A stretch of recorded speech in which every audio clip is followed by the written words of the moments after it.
if you're using MemberPress as a membership plugin for your WordPress website, we have a good news for you. Now you can bring your members' data to Mailmint very easily within just one click.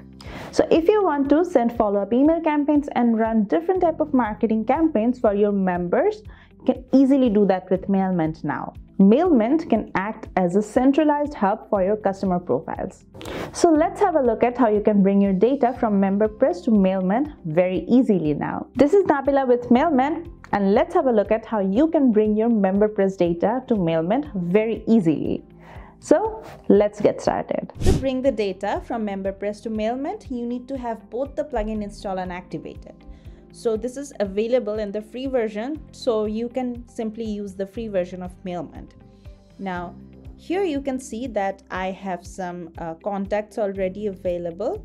So here are my contacts, and if I go ahead and show you my MemberPress members, then these are basically my MemberPress members, right? So I want these data or these members to be on my Mailmint contact list. So what I have to do is go ahead and click on import. So once I do that, you can see that there are some fixed options here to bring your data, and there's another option here called MemberPress. So if you have the plugin installed and activated, only then this option will appear. So if I click on this, you can see that you have two options to import your contacts. The first option is import by membership levels. So if you have more than one membership level on your MemberPress, then you can select them and only import those contacts, right?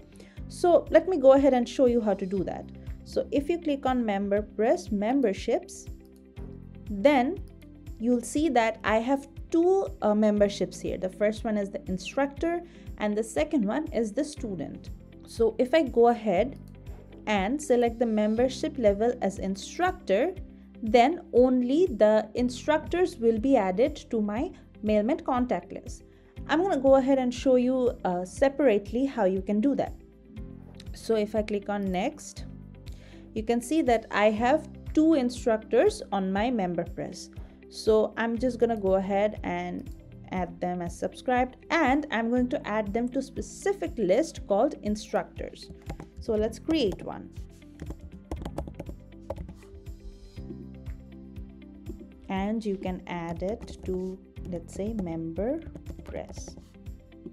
So once you're done, you can go ahead and import these two specific contacts.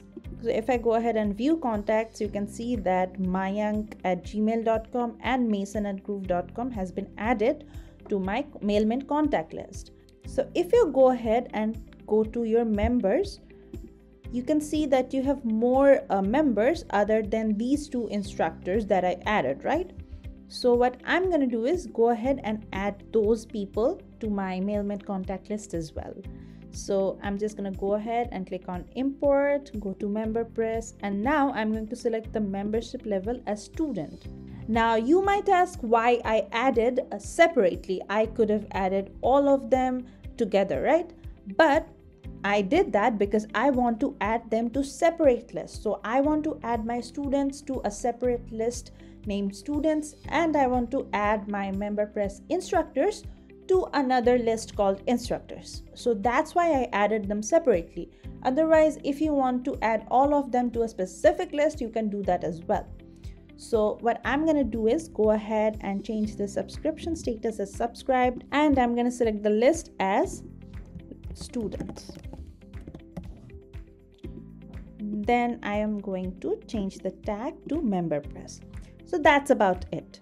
So I'm just going to go ahead and click on import, and you'll see that 6 students have been added to my Mailmint contact list. So that's how simple it is. Now you can see how easy it is to bring the data from MemberPress to Mailmint, right?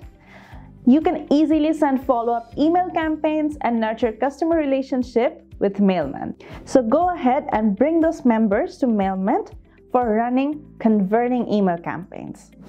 That's about it for today. I'll see you in my next video. Take care until then.